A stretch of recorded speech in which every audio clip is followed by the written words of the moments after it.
país mais justo e solidário. Muita gente pode estar desacreditada e achando que isso é utopia para o Brasil, mas, como dizia o escritor uruguaio Eduardo Galeano, a utopia serve para que continuemos caminhando. Em relação às desigualdades sociais brasileiras, é sempre necessário que se fale delas para que não se aprofundem ainda mais.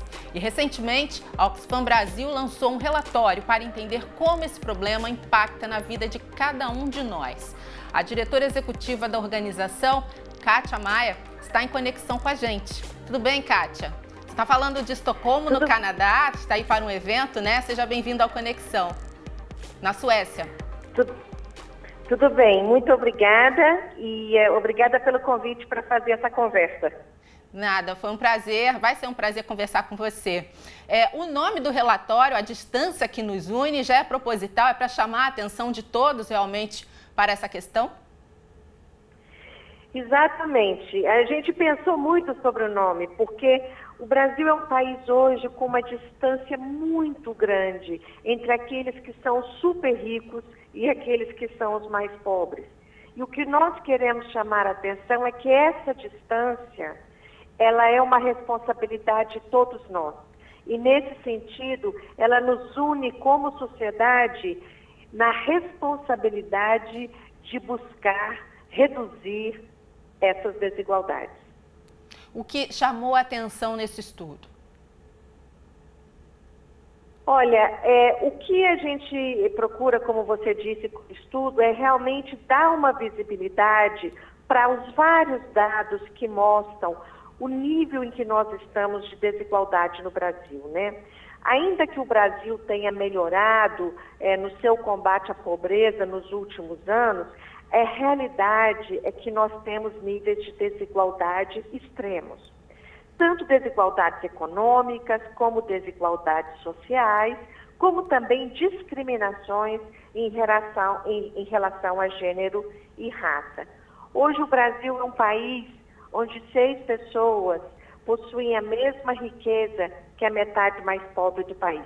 Nós estamos falando de 6 pessoas que possuem a mesma riqueza que 100 milhões de pessoas mais pobres. 5% das pessoas mais ricas no Brasil recebem a mesma renda que o restante 95%. Isso é um nível de concentração muito grande. Infelizmente, neste momento, segundo o Programa das Nações Unidas, nós estamos no 10º lugar na lista dos países como o 10º mais desigual do mundo. E é o muita terceiro coisa, da América né? Latina. Essa posição é muito alta, negativamente, né? Essa posição é muito alta, ela é muito alta porque o Brasil é um país com muita riqueza.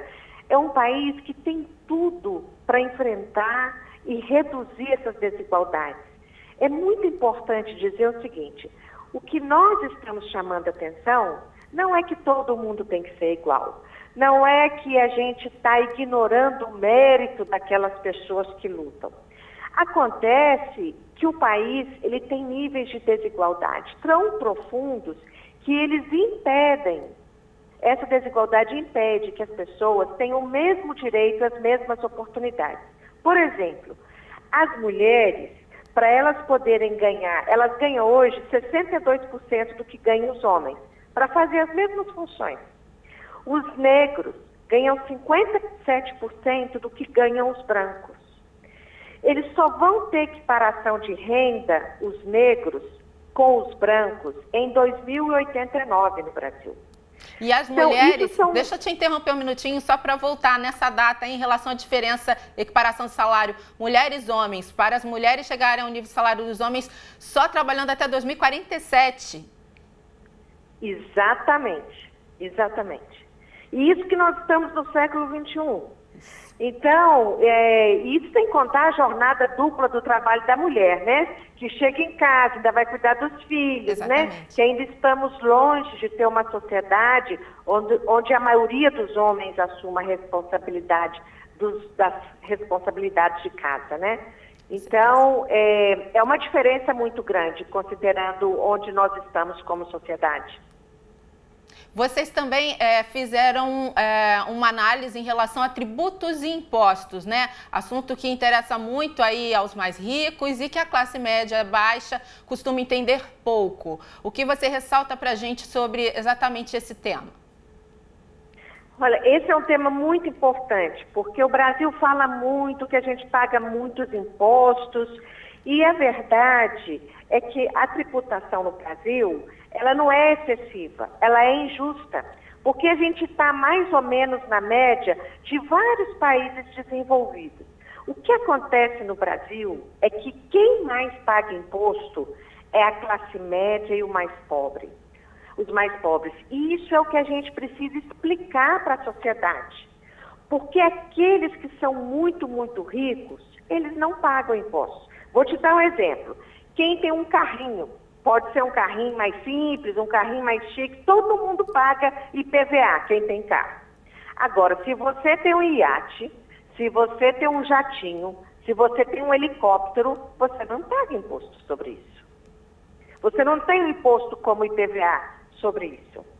Por exemplo, quando você é acionista de grandes empresas e você recebe todos os lucros e dividendos, na maioria dos países ricos, todo mundo paga imposto sobre isso. No Brasil, não. No Brasil, seus lucros e dividendos, você não paga nenhum imposto sobre ele.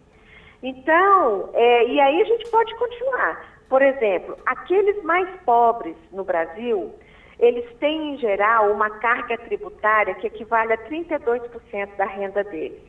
Os mais ricos têm uma carga tributária que equivale a 21% da renda deles. Então, por todos os lados que a gente olha, a gente vê que a tributação no Brasil, ela está reforçando as desigualdades. Agora, como a gente pode começar a mudar esse cenário? Eu acho que a sociedade precisa se informar e se mobilizar, não é não, Kátia? Isso, exatamente, Liane. É muito importante que as pessoas entendam o que tudo isso significa na vida delas. Porque quando elas estão acessando os serviços públicos, quem tem os serviços melhores também são os mais ricos, né? Por isso mesmo a gente acha, primeiro é isso, as pessoas fazerem a discussão, mas peraí, o que significa isso das desigualdades? O que significa isso da tributação? Então é se informar. A segunda coisa é que o Brasil, ele realmente precisa enfrentar o tema dos impostos e da tributação. Não é promover novo imposto. Nós só queremos que os impostos sejam aplicados de forma justa. É isso que nós estamos falando. Uma outra coisa muito importante são os gastos sociais que estão assegurados na nossa Constituição. O gasto em educação, saúde, assistência social. É claro que o Brasil, e a gente está vivendo isso, infelizmente, nós temos um problema de eficiência, de uso dos recursos públicos.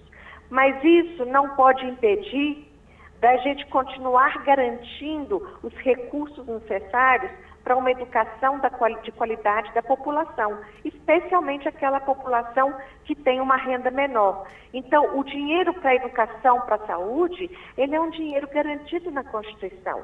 E a gente tem que aplicá-lo bem aplicado, né? Um outro tema que é muito importante para nós enfrentarmos é a questão da discriminação de gênero e de raça. Infelizmente, nós precisamos assumir que somos um país racista e que precisamos ter medidas que enfrentem esse racismo, que é uma coisa cultural, que às vezes a gente não se dá conta, porque são anos em que esses valores são passados, são gerações. Então, as ações afirmativas e as cotas são fundamentais. Essa nossa desigualdade, infelizmente, é histórica, mas cabe a cada um de nós mudar esse cenário. Kátia, a gente, infelizmente, tem que encerrar a conversa. Nosso tempo estourou, foi muito rapidinho, mas eu quero demais agradecer a sua participação aí de Estocolmo, na Suécia, para o Conexão. Enquanto a gente conversava, a gente mostrou aqui imagens do relatório. Agradeço a você, tá? Até uma próxima. Muito obrigada a você. Até logo. Abraço. A você de casa, ó, para se informar, o site doxfam.org.br é uma boa ferramenta, um bom começo a gente entender melhor essas desigualdades. Um beijo e até a próxima.